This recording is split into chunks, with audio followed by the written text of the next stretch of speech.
Hello and welcome. My name's Angie Holden and I'm the blogger behind The Country Chic Cottage. So I'm back today with another sublimation project, and this time we're making custom desk nameplates. Now, when I say custom, you could use any design you would like for these. I'm going to use the idea of making these as a teacher gift, but you could make these for friends, family, to sell, whatever you would like. And yes, they do stand up on their own because we're going to sublimate them flat and then bend them. They are metal, so it's like a very nice gift to give as well. So if you saw my previous video on sublimating on metal, I did photos in a similar way. So those were bigger blanks, so they were photo panels that stood up by themselves. These desk nameplates are very, very similar, but they are another idea for using your sublimation printer for things to sell or for gifts to give to others. So now let's take a look at the supplies we're going to use to make this one. We'll need the following supplies: a sublimation print printed on sublimation paper with sublimation ink and a sublimation printer, protective paper, heat-resistant gloves, a lint roller, a heat-resistant mat, as well as a Nomex pad or sublimation felt. And then you'll need your blanks. So these are metal desk plates that have a groove on the back that allows you to bend them into shape. You will also need some heat-resistant tape. I will link to everything I'm using in the description below. So I'm going to go ahead and print these out of Cricut Design Space. So I uploaded my pencil images, and I will link to where I got those images below. So I uploaded a pink pencil and a blue pencil, and then I added the words in a font that's on my computer. It's called BFC Santa's Candy. And now that I have my font and my pencil and everything looks good, and I changed my font to like a gray instead of a black, then I'm going to pick both the font and the pencil and click flatten. So I'm going to repeat that in this case for both the pencils that I'm making. I'm going to make two just for illustration purposes and click flatten. And now both of these are print and cut. I made them 1.75 by 7.5 inches to fit on the front of the desk nameplate. And now I can click make it. And as you can see, they will fit on one piece. Now I may want a little bit more room between those, so you can just pull one and drag it over, and it will drag it over to fill the page up a little bit more and give me a little more space around my pencils. So now that I have those done, I'm going to click continue, and I use my print settings to mirror this. You can mirror them here or do it in your print settings. Go ahead and click send to printer. I always pick my printer, turn off bleed, and use system dialog and click print. Now for some reason today my previews are not showing up correctly, but it has been printing correctly today. So then I choose print preferences, and I make sure that I have a matte paper setting, high quality, mirrored my image, and turned off high speed. And now I'll click OK and print my design. So once you have your print printed out of Cricut Design Space, we'll need to cut around this black box. So you do not need the black box in order to do the cut on the Cricut machine. We're just going to trim around it with a pair of scissors. So I like to trim around the entire thing, discard the black box, and in this case, cut both prints in half because I'll be using one on one desk plate and one on the other. You will note that everything is mirrored on these prints. So here's my Duralux panel. The side with the line on it is actually the back. The front is plain. But we only want to use the top portion of the front because that's all that will be visible when it's sitting on the desk.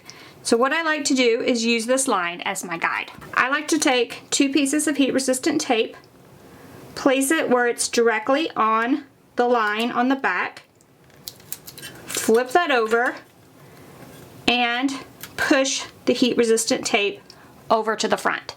Now I have a guide, and I know that this portion will be visible once my project is done. Now I can lint roll the panel and use that tape to locate my design. Once I have that located, I could just use some additional heat-resistant tape to hold it in place, and I can remove these and use them to hold my print in place as well. So now my plate is ready for the heat press. You want to heat your heat press to 385 degrees Fahrenheit and set your time for 120 seconds. And then you're going to want to cycle your heat press a couple times in order to heat up the bottom. And so you want that Nomex pad to be hot when you start sublimating these. And you will want medium pressure, so go ahead and set your heat press to that. The Nomex felt or sublimation felt is in my heat press, and I've heated it up. And now I'm going to place my blanks inside with protective paper on the top and the bottom. So I don't want any ink on my felt or on my heat press, so I go ahead and add that protective paper. You do want the sublimation print side up on these, and then we're just going to close the heat press, allow it to heat up 385 degrees Fahrenheit, 120 seconds, medium pressure. Then once that's done, we're going to remove everything and put it on a heat resistant mat in order to cool. You can allow this to cool completely, or you can do the next steps hot. So I did press both of mine at the same time. You can do one at a time or two, and they are on a heat resistant mat and they're still a little warm, but I'm gonna go ahead and do this process. Again, you can wait for them to cool if you would like. First, remove your sublimation print. You can see just how cute these little nameplates are turning out. So now let's bend them. To bend each one, you'll just want to bend along this score line along the back. And I like to put thumbs on both sides of the score line and just press in.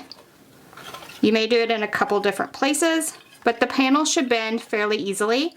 So I'm just working it all up and down the panel, and you can just keep trying it on your table and bending it until you get the look you want. So I want it a little more bent.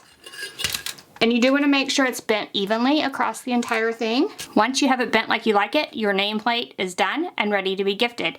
Such an easy teacher gift, and you can make them in minutes.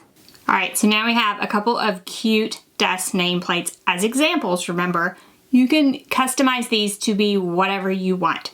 So whether these are nameplates for your boss, for Boss's Day, for holidays, teacher appreciation, which is what I went with, maybe a friend got a job promotion, desk nameplate would be the perfect gift. So I think this is something that's unique that you can do with your sublimation printer. Plus it was super easy to make.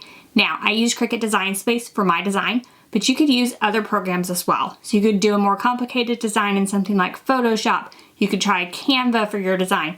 Whatever you would like to use to make the design itself. I just thought Cricut Design Space was easy and quick and allowed me to make these custom nameplates in minutes. So if you are looking for a way to make a custom desk nameplate at home with your sublimation printer, this one's for you. Now if you don't have a sublimation printer and want to use Invisible ink for this one, you're more than welcome to do that as well. Invisible ink will definitely work on these types of blanks. So now the supplies that I used are in the description below. If you are on computer, click Show More under this video. If you're on mobile, click the arrow button to expand the description, or swipe up on the video depending on how you're watching. Both of those ways will get you a list of the supplies I used, and then you can shop from those links for your supplies if you choose to do so. So now all that's left is if you have any questions. Do you have any questions about desk nameplates or sublimation in general? Please ask those in the comment section below. If you liked this video, if it helped you, give us a thumbs up. And if you haven't already, head to our YouTube channel, hit that subscribe button. We have sublimation and Cricut videos every single week, and trust me, you don't want to miss any of those. So thank y'all so much for joining me, and I'll see you next week. Bye-bye.